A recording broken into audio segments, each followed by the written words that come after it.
Baik, pada kesempatan kali ini kami akan memaparkan materi tentang penerapan algoritma quickshort. Sebelum kami memaparkan materi, izinkan kami memperkenalkan diri terlebih dahulu. Perkenalkan, nama saya Gede Dibia Dinatama Santi dengan NIM 251509171 dan rekan saya. Perkenalkan, nama saya Pandey Komang Krisnawayudi dengan NIM 251509101. Kenalkan, nama saya Imade Andika Putra Bakan dengan NIM 2515091068. Perkenalkan, nama saya Imade Artarimbawa dengan NIM 25150910993. Saya Kadet Itu Marditya Putra dengan NIM 2515091104. Baik, di sini saya Arta akan menjelaskan bagian pertama yaitu pendahuluan definisi quick short. Next. Nah, jadi apa sih itu quick short? Jadi quick short ini ialah sebuah algoritma yang mengurutkan data berbasis perbandingan ataupun comparison based sorting yang dikenal karena tingkat efisiensinya yang sangatlah tinggi. Nah, jadi algoritma ini juga sering disebut dengan partition exchange shorts, yang dimana istilah ini tuh merujuk pada landasan operasional utamanya yang bertumpu pada dua proses krusial, yaitu partitioning yang membagi dataset menjadi bagian-bagian kecil, lalu ada swapping yang menukar elemen untuk mencapai posisi yang tepat. Next. Nah, lalu di sini ada divide and conquer. Nah, jadi dekonstruksi masalahnya, Quicksort tuh dia tidak memproses array secara linear sekaligus. Sebaiknya dia itu mendekomposisi komputasi berskala besar menjadi subproblem independen yang ukurannya itu lebih kecil. Jadi pendekatan ini mempermudah penyelesaiannya karena setiap potongan kecil itu jauh lebih mudah untuk diatur daripada satu tumpukan besar. Lalu untuk eksploitasi rekursifnya, algoritmanya itu membelah data secara terus-menerus. Jadi proses ini itu disebut juga dengan base case hingga mencapai base case. Nah, jadi base case ini tercapai saat subarray hanya berisi 0 atau satu elemen, yang dimana pada titik tersebut data sudah pasti turun secara logis. Next. Nah, lalu di sini kita bisa melihat siklus kerja utamanya. Jadi pertama itu ada divide, yaitu dia memilih elemen acuan pivot dan mempartisi array elemen-elemen kecil dari pivot dipindah ke kiri yang lebih besar ke kanan. Lalu ada concur, yaitu menyelesaikan pengurutan pada sub array kiri dan kanan secara terpisah menggunakan pemanggilan fungsi rekursif kembali. Lalu ada combine karena manipulasi terjadi langsung pada memori array utama hingga hasil akhir otomatis terintegrasi tanpa perlu langkah penggabungan tambahan. Kalau dilihat dari back, balik. Nah, kalau dilihat dari gambar ini, alur itu kan dimulai dari satu masalah utama. Lalu masalah itu dibagi menjadi beberapa bagian yang lebih kecil ataupun subproblem. Nah, setelah itu setiap bagian itu diselesaikan satu persatu. Nah, itu yang disebut concur dan terakhir akan dikombine, yaitu masalah menghasilkan solusi terakhir. Nah, khusus di Quicksort ini tahap combine ini sebenarnya nggak ngabungin data lagi karena proses pengurutannya udah langsung dilakukan di array. Jadi begitu semua proses rekursinya selesai, array sudah otomatis turun. Next. Di sini ada komponen vital pivot. Jadi pivot ini elemen jangkarnya menjadi batas evaluasi nilai saat pemindaian data berlangsung. Jadi strategi pemilihannya sangat menentukan kecepatan algoritma. Yang pertama ada strategi statis. Nah, jadi dia itu memilih elemen pertama atau elemen terakhir sebagai pivot. Lalu ada dinamis, jadi dia memilih elemen tengah ataupun elemen acak. Dan ada strategi tiga yaitu proyek ini. Dalam implementasi sistem kami secara konsisten menetapkan elemen terakhir dari subarray aktif sebagai pivot. Next. Nah, lalu di sini ada mekanisme partitioning standar, yang dimana pada tahap partisi ini, intinya itu adalah kecepatan dari quicksort. Berikut logikanya dalam skenario pengurutan ascending. Jika elemen kurang dari pivot, jadi dia didistribusikan ke zona kiri. Namun jika elemen lebih dari pivot, maka didistribusikan ke zona kanan. Dan untuk kondisi akhir itu pivot tuh berada di posisi mutlak, jadi posisi yang sudah benar. Jadi pada tahap partitioning ini Quicksort tuh kayak memilih satu elemen sebagai pivot. Jadi semua elemen itu dibandingkan dengan pivot. Jadi untuk pengurutan ascendingnya, elemen yang lebih kecil dipindahkan ke kiri, sedangkan yang lebih besar ke kanan. Nah, setelah proses partisi selesai, pivot itu langsung berada di posisi akhirnya, sehingga tidak perlu dipindahkan lagi. Dan selanjutnya, Quicksort tuh hanya mengurutkan bagian kiri dan kanan secara rekursif sampai semua data terurut. Oke, sekian dari saya. Terima kasih. Baik, selanjutnya ada optimasi three-way partitioning. Nah, pada quicksort standar atau two-way partitioning, array hanya dibagi menjadi dua bagian, yaitu elemen yang lebih kecil dari pivot dan elemen yang lebih besar dari pivot. Nah, masalahnya muncul ketika dataset memiliki banyak nilai yang sama atau duplikat. Nah, semua elemen yang sama dengan pivot tetap ikut diproses berulang kali pada proses rekursi. Akibatnya, pembagian jadi tidak seimbang, jumlah rekursi bertambah, dan performa quicksort bisa turun hingga worst case. Nah, kondisi ini sering terjadi pada data nyata, misalnya data nilai mahasiswa, transaksi, atau kategori produk yang memiliki banyak nilai identik. Nah, oleh karena itu diperlukan mekanisme yang dapat menangani elemen duplikat secara lebih efisien. Nah, solusi dari masalah tersebut adalah menggunakan metode three-way partitioning atau fat pivot. Berbeda dengan quicksort biasa yang hanya memiliki dua kelompok, metode ini langsung membagi data menjadi tiga zona. Nah, zona kiri berisi elemen yang nilainya lebih kecil dari pivot, zona tengah berisi nilai seluruh elemen yang nilainya sama dengan pivot, sedangkan zona paling kanan berisi elemen yang lebih besar dari pivot. Nah, keuntungan utamanya adalah elemen yang berada di zona tengah sudah berada pada posisi yang benar, sehingga tidak perlu diproses lagi pada rekursi berikutnya. Nah, dengan begitu jumlah proses operasi berkurang dan algoritma menjadi jauh lebih efisien ketika terdapat banyak data duplikat. Nah, untuk membentuk tiga zona tersebut, digunakan tiga buah pointer. Nah, pointer pertama adalah it atau less than, yang menandai batas akhir elemen yang lebih kecil dari pivot. Pointer kedua adalah j atau scanner, yang bergerak dari kiri ke kanan untuk memeriksa setiap elemen. Pointer ketiga adalah gt atau greater than, yang menandai batas awal elemen yang lebih besar dari pivot. Nah, saat proses berjalan, setiap elemen dibandingkan dengan pivot. Jika lebih kecil, elemen dipindahkan ke zona kiri. Jika sama, scanner cukup bergeser ke elemen berikutnya. Jika lebih besar, elemen ditukar ke zona kanan. Nah, setelah proses selesai, elemen yang sama dengan pivot sudah terkumpul di tengah sehingga hanya bagian kiri dan kanan saja yang diproses secara rekursif. Inilah yang membuat three-way partitioning lebih cepat dibandingkan quicksort standar pada data dengan banyak nilai yang sama. Selanjutnya, saya akan membahas tentang simulasi visual dan juga analisis eksekusi algoritmanya. Pada bagian paling pertama, sebelum proses pengurutan itu dimulai, kita akan masuk ke tahap inisialisasi. Pada contoh ini, kita menggunakan array 4, 2, 5, 4, 1, 6, dan 3 yang masih dalam keadaan tidak terurut. Dan juga pivot yang dipilih dari elemen terakhir yaitu angka 3. Selain menentukan pivot, algoritma juga akan menginisialisasi 3 pointer. Pointer P menandai batas elemen yang lebih kecil dari pivot. J bertugas untuk memindai elemen satu persatu dari kiri ke kanan, sedangkan Q menjadi batas untuk elemen yang lebih besar daripada pivot. Setiap elemen yang dibaca oleh pointer J akan dibandingkan dengan pivot dan hanya memiliki 3 kemungkinan, yaitu lebih kecil, sama dengan, ataupun lebih besar dari pivot.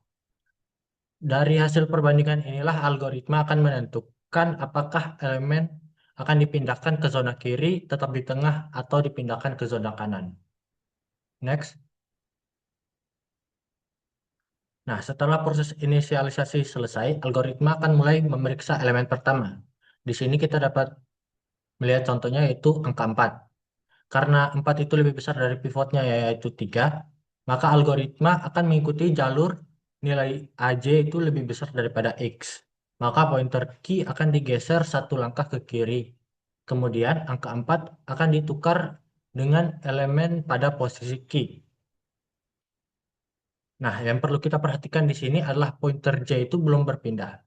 Hal ini dikarenakan elemen hasil pertukaran yang sekarang berada di posisi J belum pernah diperiksa, sehingga algoritma harus mengeceknya terlebih dahulu sebelum melanjutkan ke elemen selanjutnya. Proses inilah yang menjamin tidak ada elemen yang terlewat selama proses partisi. Next.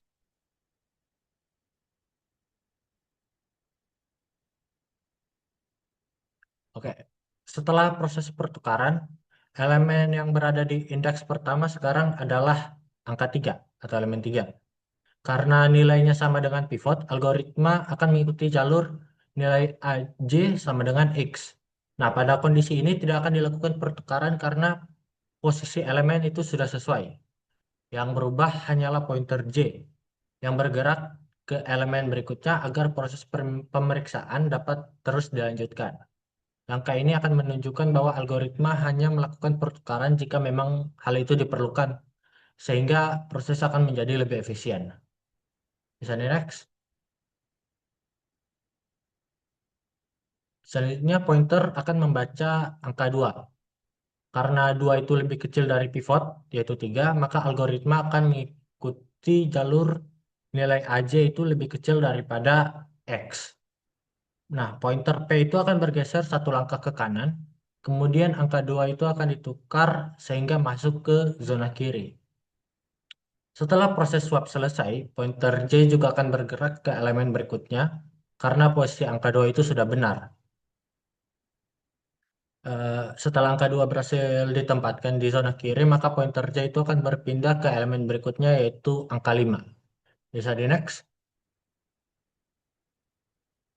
Karena 5 itu lebih besar dari pivot yaitu 3, maka algoritma kembali akan mengikuti jalur nilai AJ lebih besar daripada X. Maka pointer Q itu akan digeser ke kiri. Kemudian akan dilakukannya pertukaran. Namun setelah swap, ternyata angka yang berada di posisi J adalah angka 6, yang mana itu juga lebih besar daripada pivot. Akibatnya proses yang sama akan dilakukan sekali lagi, di mana pointer Q akan kembali bergeser, lalu angka 6 akan ditukar dengan angka 1. Pada tahap ini dapat terlihat bahwa pointer J tetap berada di posisi yang sama sampai elemen yang berada di depannya sudah memenuhi kondisi tertentu. Mekanisme ini memastikan bahwa elemen diperiksa dengan benar sebelum algoritma melanjutkan ke langkah berikutnya. Nah, setelah pertukaran, elemen yang berada pada posisi J adalah angka 1. Karena nilainya lebih kecil dari pivot, maka angka 1 akan dipindahkan ke zona kiri sehingga berada bersama angka 2. Nah, pointer J itu akan maju dan membaca angka 4. Nah, nilai 4 ini lebih besar daripada pivot, sehingga pointer Q akan kembali bergeser ke kiri, dan pada akhirnya pointer J dan Q akan bertemu.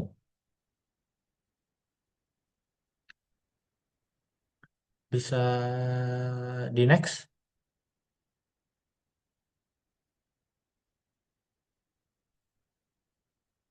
Nah, setelah proses partisi selesai, area akan terbagi menjadi 3 bagian. Yang pertama, zona kiri yang berisi dengan elemen yang lebih kecil daripada pivot, yaitu 2 dan 3. Kemudian zona tengah yang berisi pivot, yaitu 3. Karena sudah berada di posisi yang benar, maka bagian ini tidak perlu diproses lagi. Selanjutnya ada zona kanan yang berisi angka yang lebih besar daripada pivot, yaitu 4, 6, 5, dan juga 4. Yang seluruh, next. Setelah partisi selesai, maka algoritma akan memasuki tahap rekursif dengan menggunakan konsep divide dan conquer. Nah, pada bagian yang sama dengan pivot tidak diproses lagi karena sudah berada pada posisi yang benar.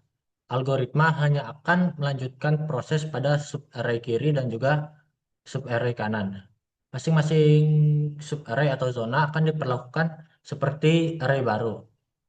proses yang sama itu akan diulang kembali, yaitu menentukan pivot, melakukan partisi, kemudian membagi lagi jika masih diperlukan.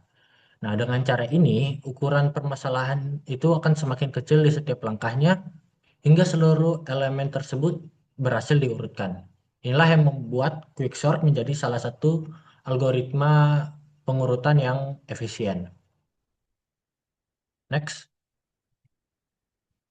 Nah, pada slide ini kita dapat melihat bahwa proses rekursif terus berlanjut pada setiap subarray yang masih belum terurut. Nah, baik subarray kiri maupun subarray kanan akan menggunakan langkah yang sama, yaitu memilih pivot, melakukan partisi, kemudian membagi lagi jika masih terdapat lebih dari satu elemen. Nah, algoritma itu tidak membuat aturan baru di setiap tahap. Nah, langkah yang digunakan itu akan selalu sama, hanya ukuran subarray yang lebih kecil. Karena itulah proses pengurutan ini akan menjadi sederhana hingga akhirnya setiap bagian atau setiap subarray itu berhasil diurutkan. Next. Setelah beberapa kali proses rekursif dilakukan, maka seluruh subarray akan mencapai kondisi akhir, yang mana artinya setiap bagian sudah berada dalam urutan yang benar sehingga tidak diperlukan lagi pemanggilan rekursif. Kondisi ini disebut sebagai best case, yaitu ketika subarray hanya memiliki satu elemen atau sudah terurut. Pada tahap ini dapat kita lihat bahwa seluruh proses rekursif telah selesai dan juga semua elemen sudah berada pada posisi yang semestinya. Next. Sebagai hasil akhirnya, array yang semulanya berisi nilai 4, 2, 5, 4, 1, 6, dan 3 berhasil diurutkan menjadi array 1, 2, 3, 4, 4, 5, dan 6 secara ascending. Melalui simulasi ini kita dapat melihat bahwa quicksort bekerja dengan dua konsep utama, yaitu yang pertama adalah divide dan conquer, yaitu membagi permasalahan besar menjadi bagian-bagian yang lebih kecil sehingga lebih mudah diselesaikan. Yang kedua itu adalah in-place sorting, yang artinya pengurutan dilakukan pada array yang sama tanpa memerlukan ruang penyimpanan tambahan yang lebih besar. Hal ini membuat quicksort menjadi algoritma yang efisien baik dari sisi waktu maupun dari sisi memorinya. Jadi dapat disimpulkan bahwa metode three-way partitioning ini mampu mengelompokkan elemen yang lebih kecil, sama, dan lebih besar daripada pivot secara efektif, sehingga pengurutan menjadi lebih optimal, terutama ketika terdapat banyak elemen yang memiliki nilai yang sama. Sekian dari saya, terima kasih. Baik, selanjutnya di sini saya akan menjelaskan mengenai bagaimana implementasi dari algoritma quicksort ini dalam bahasa pemrograman Python, baik secara ascending maupun descending. Nah, pertama di sini saya akan menjelaskan terlebih dahulu bagaimana algoritma ini diimplementasikan untuk eh, ascendingnya. Nah, pertama di sini kami akan mendefinisikan fungsi eh, def dengan nama quicksort ascending. Nah, dalam fungsi ini kami akan mengambil tiga data yang berbeda, yaitu yang pertama A, yaitu adalah array yang akan di-sorting, kemudian I yang merepresentasikan indeks awal dari array, dan N yang merepresentasikan eh, panjang elemen dari array yang akan di-sorting. Nah, kemudian setelah itu kami akan melakukan pengecekan terhadap array-nya. Apakah eh, panjang elemen dari array itu kurang atau sama dengan satu. Karena jika panjang array itu nilai satu atau nol, maka array tersebut sudah tidak perlu disorting lagi karena eh, sudah dalam kondisi tersorting atau biasa disebut dengan base case. Nah, jika kondisi tersebut terpenuhi, maka fungsi return akan dijalankan sehingga elemen array itu akan dikembalikan dan fungsi def ini di diakhiri atau dihentikan.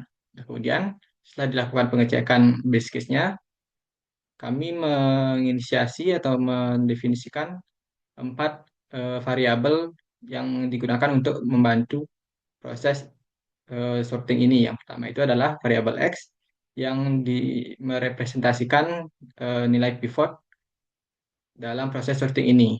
Nah, dalam proyek kami, nilai pivot yang kami ambil itu adalah nilai indeks terakhir dari array ataupun subarray yang disorting. Yang dimana kami menggunakan fungsi A, I tambah N dikurang 1, yang dimana I ini merepresentasikan indeks awal ditambah dengan panjang dari array dan dikurangi dengan 1. Karena eh, indeks indeks dari array itu dimulai dari 0. Nah, kemudian di sini kami mendefinisikan 3 variabel yang berbeda, yang dimana fungsinya seperti dijelaskan tadi.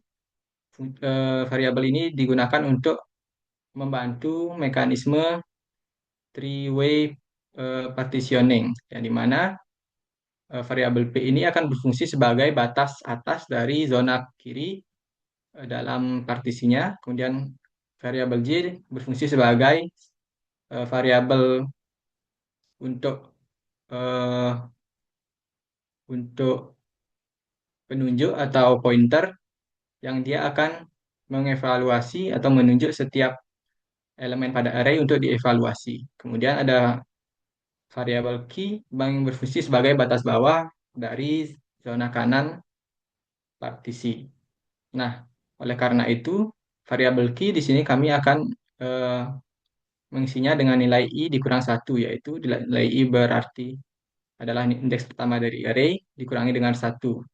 Karena nilai p itu harus dimulai dari elemen sebelum dari indeks pertama, yang dimana dia hanya akan diincrement ketika ada elemen yang masuk ke zona kiri. Kemudian nilai J kita isi dengan I atau indeks pertama dari array, karena nilai J ini harus mengevaluasi setiap array, jadi setiap elemen pada array, jadi harus dimulai dari indeks pertama.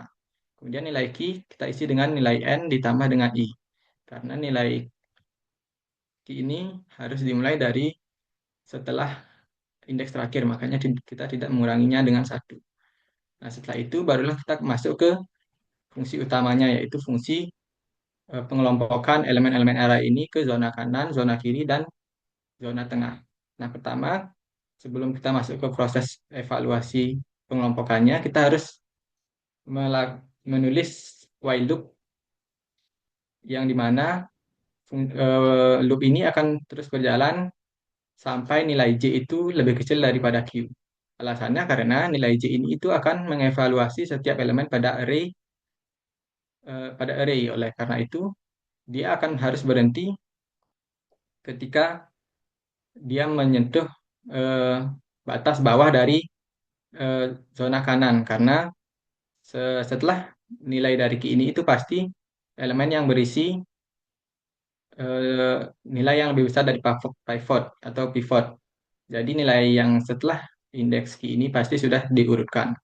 Nah, kemudian setelah while loop, di sini terdapat 3 fungsi if yang berbeda, yang dimana fungsi ini itu adalah fungsi untuk mengelompokkan eh, elemen-elemen itu ke 3 zona yang berbeda. Yang pertama itu adalah fungsi if yang bertuliskan A indeks ke J lebih kecil daripada X. Ini berarti eh, array apakah elemen array yang saat ini ditunjuk oleh pointer J itu lebih kecil daripada X atau pivot. Nah, jika iya, maka elemen tersebut akan masuk ke zona kiri. Nah, karena elemen tersebut masuk ke zona kiri, maka kita perlu mengincrement nilai P dengan 1, karena kita akan menambahkan elemen yang saat ini ditunjuk oleh J ke dalam zona kiri. Nah, setelah kita melakukan increment pada elemen P, kita akan melakukan swapping antara elemen yang saat ini ditunjuk oleh J dan elemen eh, yang saat ini ditunjuk oleh P.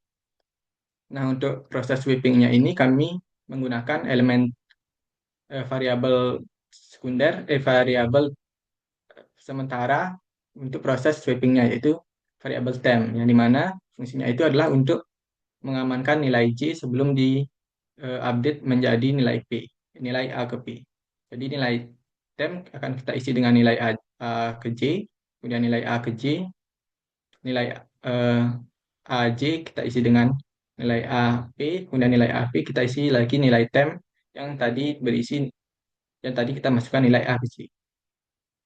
Nah, setelah itu baru kita melakukan increment terhadap nilai J-nya atau pointernya. Karena kita sudah selesai mengevaluasi elemen ke J saat ini. Jadi kita akan mengevaluasi elemen ke J berikutnya. Nah, kemudian kondisi evaluasi selanjutnya itu adalah kondisi ketika pointer elemen yang saat ini ditunjuk oleh C itu lebih besar daripada X, yang berarti elemen ini itu akan masuk ke variabel ke zona ke kanan. Nah, oleh karena itu kita akan mengurangi variabel key dengan satu karena kita akan menambahkan elemen baru ke zona kanan. Nah, setelah kita mengurangi elemen key, kita akan melakukan sweeping lagi antara elemen yang saat ini ditunjuk oleh J dan elemen yang saat ini ditunjuk oleh key. Nah, setelah dilakukan sweeping dengan cara seperti tadi menggunakan variabel temporary, di sini kita tidak akan melakukan increment terhadap variabel J seperti pada sebelumnya. Alasannya karena variabel yang eh, kita ambil dari A ke Q ini itu belum kita cek atau belum kita evaluasi. Jadi kita harus melakukan evaluasi lagi pada elemen saat ini. Oleh karena itu kita tidak melakukan increment pada variabel J-nya. Nah, kemudian kondisi terakhir itu adalah kondisi ketika dia tidak termasuk kondisi pertama dan kedua, yaitu kondisi ketika nilai nilai yang ditunjuk oleh J saat ini itu sama dengan X, yang dimana dia itu berarti dia akan masuk ke zona tengah. Oleh karena itu, kita akan tinggal mengincrement nilai J tanpa melakukan proses sweeping.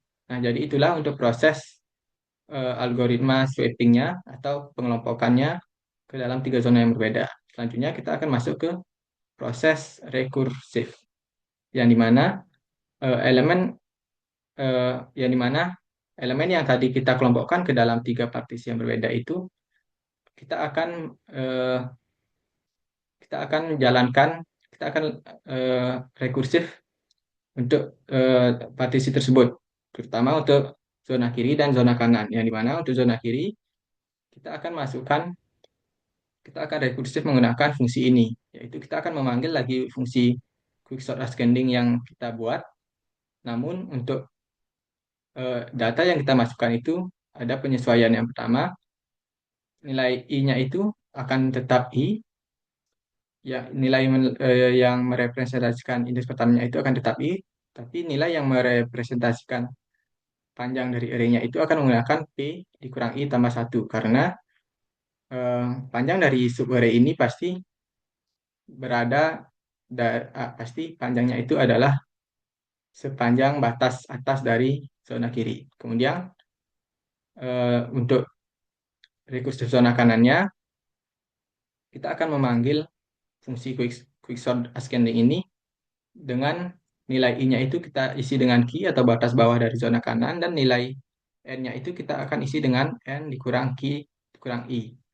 Alasannya karena untuk mendapatkan panjang dari zona kanan, kita tinggal mengurangi panjang dari total array dengan panjang zona tengah dan zona kiri. Oleh karena itu, kita menggunakan fungsi ini.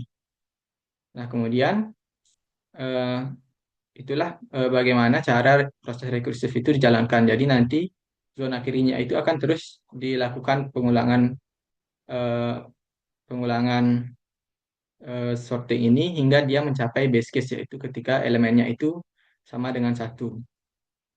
Itu juga dengan zona kanan. Nah, jadi itulah bagaimana proses algoritma scaling pada Python. Kemudian bagaimana dengan yang descending? Untuk descending itu kurang lebih sama, perbedaannya itu hanya terdapat pada fungsi zona kanan dan zona kirinya. Kalau di ascending, zona kiri itu berfungsi untuk mengelompokkan elemen yang lebih kecil daripada pivot, sedangkan untuk pada descending di zona kiri itu berfungsi untuk mengelompokkan elemen yang lebih besar daripada pivot. Begitu juga zona kanannya yang di sini berfungsi sebagai kelompok elemen yang lebih kecil daripada pivot. Oleh karena itu, kita tinggal merubah kondisi pada evaluasinya, yang dimana sebelumnya itu adalah jika elemen pada array yang ditunjuk oleh pointer saat ini itu lebih besar daripada X, kita akan memasukkannya ke zona kiri, sistemnya sama seperti tadi.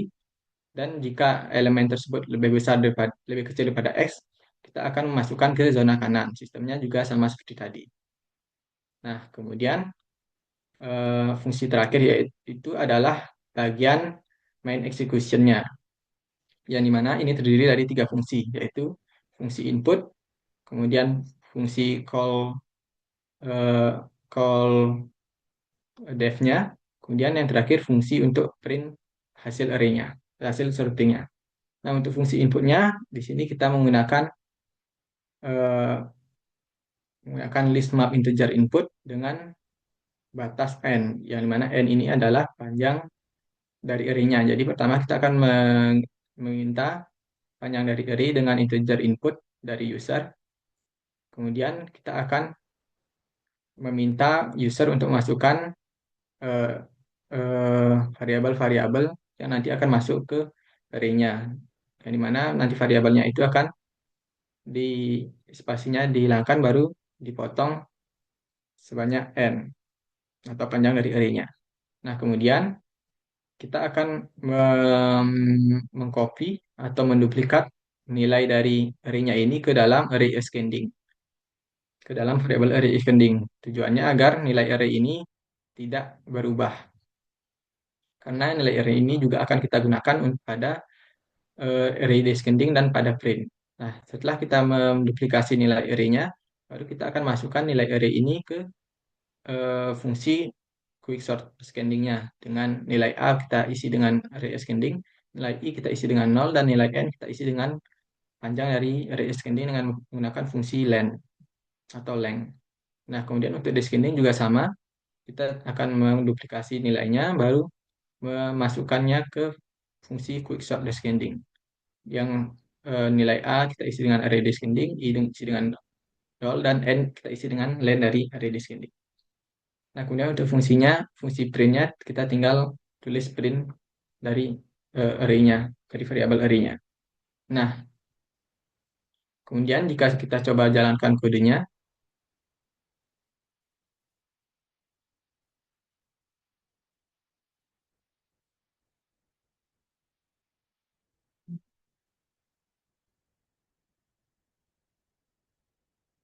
jika kita coba masukkan array dengan indeks 5 elemen, kemudian kita isi dengan elemen random yang tidak terurut, jika kita jalankan kodenya, maka kita akan mendapatkan output dari elemen array ini yang sudah diurutkan baik secara descending maupun descending. Jadi itulah bagaimana implementasi algoritma quicksort secara ascending maupun descending pada bahasa pemrograman Python. Baik, sekarang bagian 5 yakni analisis kompleksitas waktu. Nah, next. Yang pertama ada skenario performa maksimal atau best case. Best case di sini adalah merupakan kondisi ideal di mana algoritma bekerja di kondisi terbaiknya dan pengurutannya berjalan dengan sangat ideal. Yang pertama ada pembelahan seimbang atau ideal. Kondisi komputasi paling ideal tercapai ketika pivot secara konsisten berhasil membelah susunan data menjadi 2 bagian yang berukuran seimbang pada setiap tahapan rekursinya. Yang artinya kedua sisi, yakni sisi kiri dan sisi kanan pivot, memiliki nilai yang sama atau seimbang. Kemudian ada efisiensi linear atau dengan kompleksitas big O(n) berkat penerapan metode three-way positioning algoritma mampu mencapai efisiensi waktu linear jika dihadapkan pada himpunan data yang didominasi oleh nilai-nilai duplikat, yang artinya nilai-nilai yang sama akan berada pada posisi tengah yang merupakan kondisi sudah pasti benar. Kemudian dampak isolasi otomatis atau seluruh elemen kembar atau duplikat akan otomatis terisolasi di zona tengah hanya dalam satu putaran pemindaian. Hal ini memangkas beban pemanggilan rekursif secara drastis sehingga waktu eksekusinya jauh lebih cepat dari algoritma standar, dan zona tengah merupakan zona yang dengan nilai yang hampir atau sama dengan pivot. Next. Kemudian ada kondisi eksekusi dunia nyata atau French case. Pada penerapan dunia nyata, data umumnya bersifat acak dan dinamis. Pada situasi ini, algoritma quicksort secara konsisten beroperasi pada kondisi kasus rata-rata, di mana average case ini merupakan kondisi atau situasi yang paling banyak terjadi pada penerapannya. Ada tingkat logaritmi atau dan kompleksitas big O n log n. Kompleksitas waktu rata-rata berada pada tingkat ini yang mengindikasikan bahwa tren kurva pertumbuhan waktu eksekusinya berjalan dengan sangat landai seiring bertambahnya data.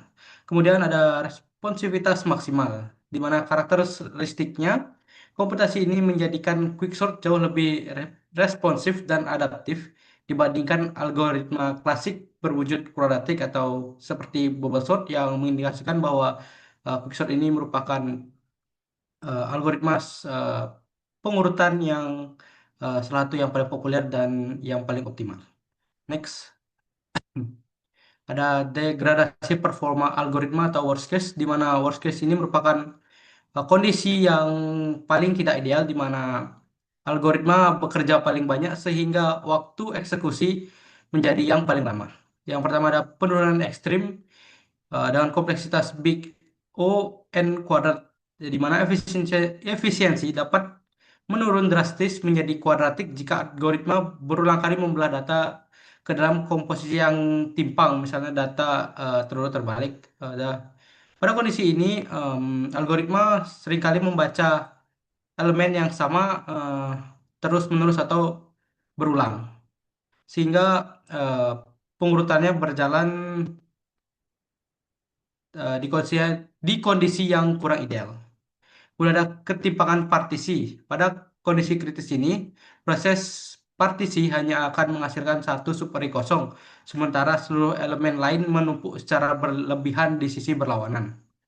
Ada probabilitas modern, di mana meski berbahaya, kemunculan kasus terburuk ini dinilai sangat langka dalam praktik komputasi modern. Mengapa? Karena eh, keberadaan fitur penguncian elemen pada zona tengah atau three-way terbukti sangat ampuh mencegah ketimpangan pembelahan data tersebut.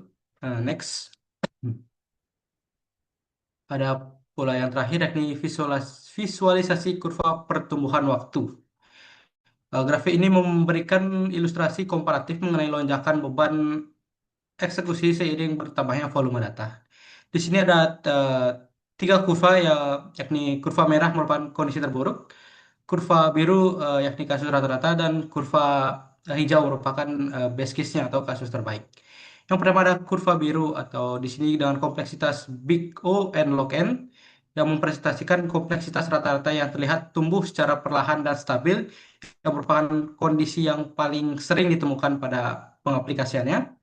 Kurva merah merupakan mempresentasikan skenario terburuk, di mana waktu komputasi melonjak tajam secara eksponensial. Kemudian ada kurva hijau atau dengan kompleksitas big O(n) merupakan kondisi terbaik, di mana waktu kompleksitas meningkat secara linear. Kemudian ada kesimpulan empiris. Di sini ada presentasi ini mempertegas mengapa quicksort diadopsi sebagai standarisasi utama untuk pengolahan dataset berskala raksasa. Demikian, terima kasih. Baik, sekian pemaparan materi dari kami. Akhir kata kami ucapkan terima kasih.